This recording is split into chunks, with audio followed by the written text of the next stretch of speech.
ഇവൻ നിങ്ങൾക്ക് പണി തരുമോ? ഈ ചെറിയൊരു സാധനം കൊണ്ട് എന്ത് പണിയിട്ടാണെന്ന് ആലോചിക്കുന്ന പലരും ഉണ്ടാവും. പക്ഷേ കുറേ പേർക്ക് ഇതെന്താണെന്ന് അറിയാനും ചാൻസ് ഉണ്ടാവും. ഇത് ഈ വണ്ടിയുടെ ഫ്യൂൽ ഫിൽറ്ററാണ്, അതായത് പെട്രോൾ ഫിൽറ്റർ. ഇതിൽ കൂടിയാണ് നേരെ കാർബറേറ്ററിലേക്ക് പിന്നെ പെട്രോൾ പോകുന്നത്. അപ്പോൾ ഇത് ജസ്റ്റ് ബ്ലോക്കായി.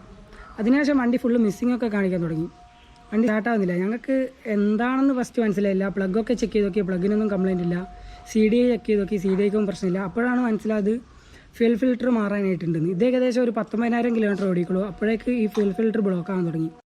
അപ്പോൾ ഈ NSൻ്റെ ഫ്യൂൽ ഫിൽറ്റർ ഏകദേശം ഒരു 20,000 കിലോമീറ്റർ 15,000 കിലോമീറ്ററിലൊക്കെ മാറ്റുന്നതായിരിക്കും നല്ലത്. അപ്പോൾ ഇതിൻ്റെ ഫ്യൂൽ ഫിൽറ്റർ വരുന്നതെന്ന് വെച്ചാൽ ചേസിൻ്റെ ഈ ഒരു ഭാഗത്തായിട്ടാണ്. അതിനായി നമ്മൾ ഈ ഫെയറിങ്സൊക്കെ ഊരാണ്ടുണ്ട്. ഫസ്റ്റ് തന്നെ നമ്മൾ ബാക്ക് സീറ്റ് ഊരുക. സീറ്റ് ഊരി എടുത്തിട്ടുണ്ട്. ഇനി ഇവിടെ കാണുന്ന ഈ 2 നട്ട് ഊരണം. ഇത് 10ൻ്റെ ആണ് വരുന്നത്. അപ്പോൾ 10ൻ്റെ വെച്ച് ഈ സീറ്റ് ഊരി എടുക്കുക. അപ്പോൾ നമ്മൾ സീറ്റ് ഊരി എടുത്തിട്ടുണ്ട്. അപ്പോൾ ഫ്യൂൽ ഫിൽറ്റർ ഊരാനായിട്ട് നമ്മൾ ആദ്യം ഈ ഫെയറിങ്ങൊക്കെ ഊരണം. അതിനായി ഫ്രണ്ടിൽ ഇവിടെ 2 സ്ക്രൂ അലൻ ബോൾട്ട് വരുന്നുണ്ട്. പിന്നെ താഴെ ഇവിടെ ഒരു 8ൻ്റെ 2 ബോൾട്ട് വരുന്നുണ്ട്. അതേപോലെ തന്നെ സൈഡിൽ ഇഭാഗത്തായിട്ടും വരുന്നുണ്ട്. അതേപോലെ തന്നെ മറു സൈഡിലും വരുന്നുണ്ട്. അത് കഴിഞ്ഞിട്ട് ഈ അടിഭാഗത്ത് ഇവിടെയായിട്ട് 10ൻ്റെ ഒരു ബോൾട്ട് വരുന്നുണ്ട്. അതേപോലെ തന്നെ ഇപ്പുറവും വരുന്നുണ്ട്. അതേപോലെ തന്നെ ഇവിടെ ഒരു 10ൻ്റെ ബോൾട്ട് വരുന്നുണ്ട്. അപ്പോൾ ഇതൊക്കെ ഊരിയെടുത്താൽ ഈ ഫെയറിങ് ഊരിയെടുക്കാൻ പറ്റും. അപ്പോൾ നട്ടും ബോൾട്ടൊക്കെ ഊരി വെച്ചിട്ടുണ്ട്. ജസ്റ്റ് ടാങ്ക് ഇങ്ങനെ പൊക്കുവാണ്. ഈ സൈഡിലായിട്ട് ഇഗ്നീഷൻ കോയിലുണ്ട്. അഭാഗത്ത് ഇറങ്ങനെ ലോക്കായി നിൽക്കുന്നുണ്ടാവും. അവിടുന്ന് ജസ്റ്റ് ഫുൾ ചെയ്ത് വലിച്ചെടുത്താൽ മതി.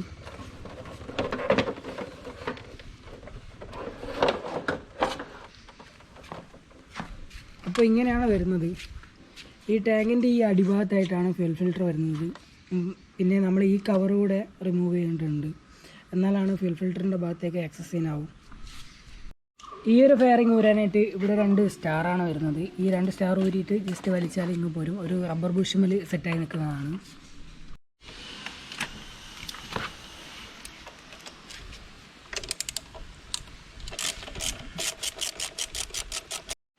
അപ്പോൾ ഇങ്ങനെ വലിച്ചെടുത്താൽ ജസ്റ്റ് കിട്ടുന്നതേ ഉള്ളൂ. ഇവിടെയും പിന്നെ ഈ സൈഡിലായിട്ട് ഒരു റബ്ബർ ബുഷ് ഉണ്ട്. അതുമേലെ സെറ്റായിട്ടാണ് നിൽക്കുക. ജസ്റ്റ് ഒന്ന് ചെറുങ്ങനെ ബലം കൊടുത്ത് വലിച്ചാൽ അതായി ഇളകി വരുന്നതായിരിക്കും. എന്നിട്ട് ഈ ടാങ്കിൻ്റെ മുകളിലോട്ട് വരുന്ന ഈ പൈപ്പ് ഊരി വെക്കുക. ജസ്റ്റ് വലിച്ചാൽ ഊരി വരും. ഈ ലോക്ക് ഭദ്രമായി വെക്കുക. കാണാണ്ടായി പോയാൽ പിന്നെ ഇളകി വരാൻ ചാൻസ് ഉണ്ട്. പിന്നെ ഈ സൈഡിലായിട്ട് ഫ്യൂൽ ഇൻഡിക്കേറ്റർ മീറ്ററിൻ്റെ ഒരു കപ്ലറുണ്ട്. ഇതുകൂടെ ഊരിയെടുക്കുക.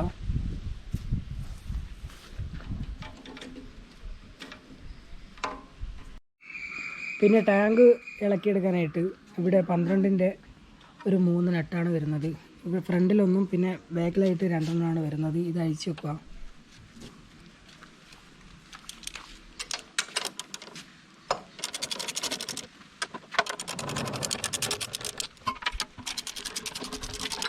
അപ്പോൾ ഈ നട്ട് 3 ഇളക്കി എടുത്തിട്ടുണ്ട്.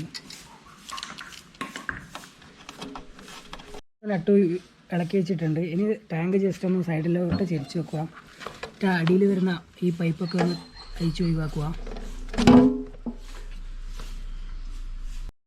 അതേപോലെ തന്നെ ഈ ഭാഗത്തും പൈപ്പ് വരുന്നുണ്ട്. അതായത് ഫ്യൂൽ ടാപ്പിൽ നിന്ന് നേരെ ഫ്യൂൽ ഫിൽറ്ററിലേക്കാണ് ഈ പൈപ്പ് പോകുന്നത്. അപ്പോൾ ഇത് അഴിച്ച് ജസ്റ്റ് ടാങ്ക് ഇളക്കി എടുത്ത് വെക്കുക. അപ്പോൾ ഫ്യൂൽ ഫിൽറ്റർ ഏകദേശം വരുന്നത് ഈ ഒരു ഭാഗത്തായിട്ടാണ്. ഫ്യൂൽ ഫിൽറ്റർ അയക്കാനായിട്ട് ഒരു സ്റ്റാർ സ്ക്രൂ ഡ്രൈവറാണ് വേണ്ടത്. അപ്പോൾ ഈ ഫ്യൂൽ ഫിൽറ്റർ ഏകദേശം 19,000-20,000 കിലോമീറ്റർ ആകുമ്പോഴേക്ക് തന്നെ ബ്ലോക്കായി തുടങ്ങിയിട്ടുണ്ട്. അപ്പോൾ ഈ ഫ്യൂൽ ഫിൽറ്റർ വരാനായിട്ട് സ്റ്റാർ വെച്ച് അയക്കുന്നുണ്ട്.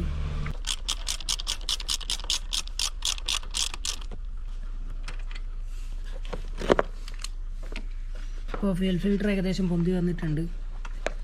അപ്പോൾ അടിയിലുള്ള പൈപ്പൊക്കെ അഴിച്ച് ഒഴിവാക്കുക.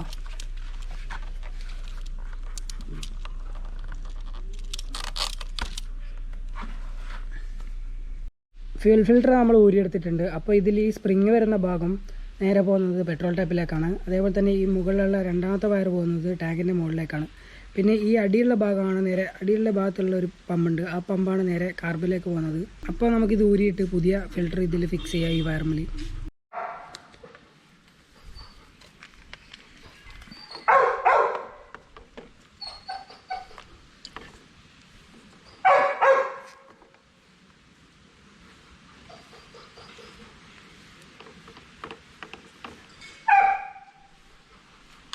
നമ്മൾ അപ്പോൾ ഫിൽറ്ററും ഈ വയറൊക്കെ കണക്ട് ചെയ്ത് വെച്ചിട്ടുണ്ട്, പെട്രോൾ വയറൊക്കെ.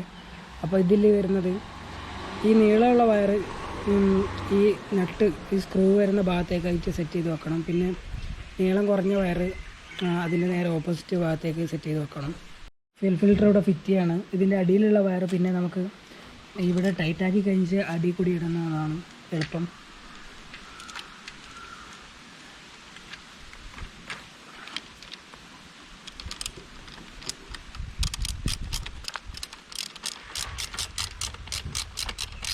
ഇനി ഫ്യൂൽ ഫിൽറ്ററിൽ നിന്ന് കാർബിലേക്ക് പോകുന്ന പമ്പ് നമുക്ക് കണക്ട് ചെയ്യാം.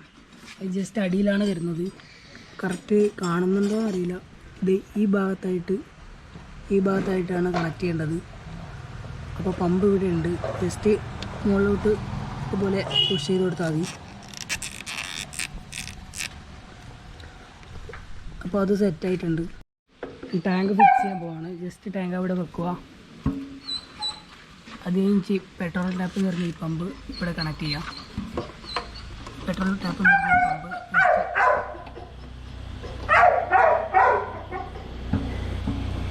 ഇവിടെ കണക്ട് ചെയ്തിട്ടുണ്ട്. അതേപോലെ തന്നെ മറ്റേ സൈഡിൽ ഒരു പമ്പ് വരുന്നുണ്ട്.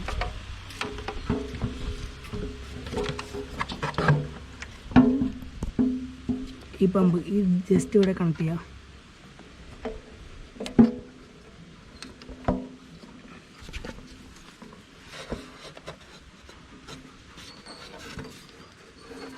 എന്നിട്ട് ആ ലോക്കും കൂടെ അവിടെ സെറ്റാക്കി വെക്കുക.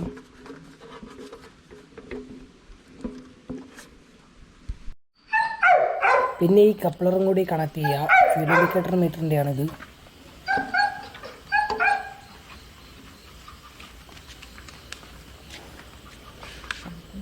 അത് കഴിഞ്ഞിട്ട് ഈ പൈപ്പ് കറക്റ്റ് ആ റൂട്ടിൽ കൂടി തന്നെ ടാങ്കിൻ്റെ മുകളിലോട്ട് സെറ്റാക്കുക. എന്നിട്ട് ടാങ്കിൻ്റെ മുകളിലുള്ള ആ ഒരു ചെറിയൊരു ഭാഗത്ത് ഫിറ്റ് ചെയ്ത് വെക്കുക. അതിന് മുന്നേ ഈ കാണുന്ന ആ പിന്നെ അവിടെ ഇട്ട് കൊടുക്കുക. ഇത് ലോക്കായി നിൽക്കേണ്ടിയിട്ടുള്ളതാണ്. അത് കറക്റ്റ് ഇട്ടില്ലെങ്കിൽ ഇടയ്ക്ക് ഊരിപ്പോകാൻ ചാൻസ് ഉണ്ട്.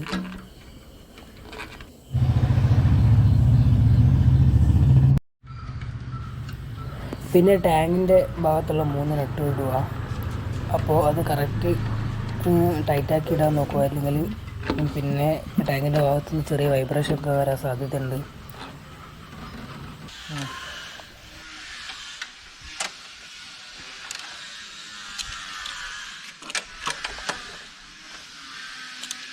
അപ്പോൾ നമ്മൾ ടാങ്കൊക്കെ സെറ്റ് ചെയ്തിട്ടുണ്ട് ഒരുവിധം.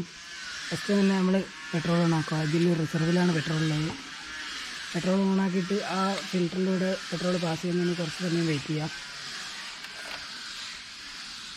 അപ്പോൾ ഏകദേശം ഒരു പെട്രോൾ ഇറങ്ങിയെന്ന് തോന്നുമ്പോൾ നിങ്ങൾ ജസ്റ്റ് ചാവിയിട്ട് വണ്ടി നോർമലായിട്ട് സ്റ്റാർട്ടാക്കുമ്പോൾ സ്റ്റാർട്ട് ചെയ്ത് നോക്കുക.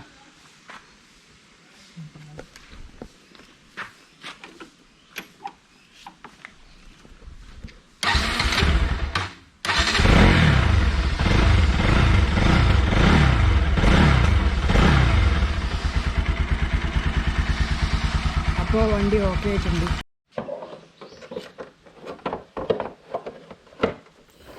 പിന്നെ നമ്മൾ ആ ടാങ്കിൻ്റെ ഫെയറിങ് അതിൻ്റെ മുകളിലൂടെ ഇറക്കി വെക്കുക.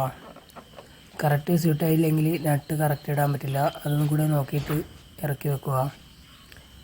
പിന്നെ ഇതിൻ്റെ നട്ടൊക്കെ ഇടുമ്പോൾ നട്ടും പിന്നെ അലൻ ബോൾട്ടൊക്കെ ഇടുമ്പോൾ ശ്രദ്ധിക്കേണ്ടത് കറക്റ്റ് ടൈറ്റാക്കിയിട്ടില്ലെങ്കിൽ ടാങ്കിൻ്റെ ഭാഗത്തുനിന്ന് വൈബ്രേഷനൊക്കെ വരാൻ ചാൻസ് ഉണ്ട്. അപ്പോൾ അതൊക്കെ കറക്റ്റ് ശ്രദ്ധിച്ച് ടൈറ്റാക്കുക.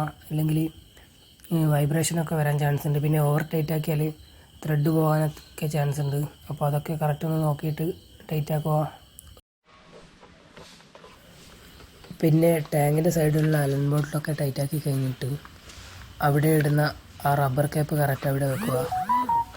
അല്ലെങ്കിൽ പിന്നെ അവിടെ ആ നട്ട് കാണാൻ വഴിയുണ്ട്. അപ്പോൾ അതൊക്കെ ഒന്ന് ശ്രദ്ധിക്കുക.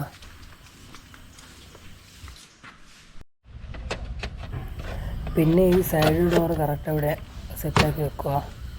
അവിടെ 2 റബ്ബർ ബുഷ് ഉണ്ട്. അതും കറക്റ്റ് സെറ്റാക്കി നിർത്തുക.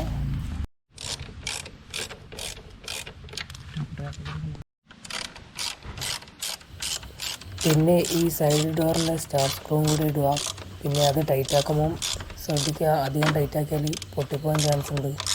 ഒരു 3-4 കൊല്ലം പഴക്കമുള്ള വണ്ടിയൊക്കെ വെച്ചാൽ അതിൻ്റെ കട്ടിയൊക്കെ കുറച്ച് കുറഞ്ഞിട്ടുണ്ടാവും. അപ്പോൾ അത് ഒരു ആവശ്യത്തിന് മാത്രം ടൈറ്റ് ആക്കുക. ഓവറായിട്ട് അതുമ്പോൾ പ്രഷർ കൊടുത്താൽ പൊട്ടി വരാൻ ചാൻസ് ഉണ്ട്. പിന്നെ നമ്മൾ ബാക്ക് സീറ്റ് ഇവിടെ ഇട്ടിട്ടുണ്ട്. പിന്നെ ബാക്ക് സീറ്റിൻ്റെ ബാക്കിലുള്ള ആ 2 10-ൻ്റെ നട്ട് കൂടി ഇടുക. എന്നിട്ട് കറക്റ്റ് ടൈറ്റ് ആക്കുക. അതിനുശേഷം നമ്മൾ ബാക്കിലത്തെ സീറ്റ് നോർമലായിട്ട് എങ്ങനെയാണോ ഇടുന്നത് അതുപോലെ തന്നെ ഇടുക. അപ്പോൾ ഈ വീഡിയോയിൽ എന്തെങ്കിലും തെറ്റായിട്ടോ അല്ലെങ്കിൽ മനസ്സിലാകാത്ത രീതിയിൽ എന്തെങ്കിലും ഉണ്ടെങ്കിൽ നിങ്ങൾ കമൻറ്റിലൊന്ന് പറയുക. അപ്പോൾ എനിക്ക് അടുത്ത പ്രാവശ്യം ചെയ്യുമ്പോൾ എന്തൊക്കെ കാര്യങ്ങൾ ശ്രദ്ധിക്കണം എന്നുള്ള ഏകദേശം മനസ്സിലാവും. അപ്പോൾ ആദ്യമായിട്ടാണ് ഇങ്ങനൊരു ഇത്ര ലോങ് ആയിട്ടുള്ളൊരു വീഡിയോ ഇടുന്നത്.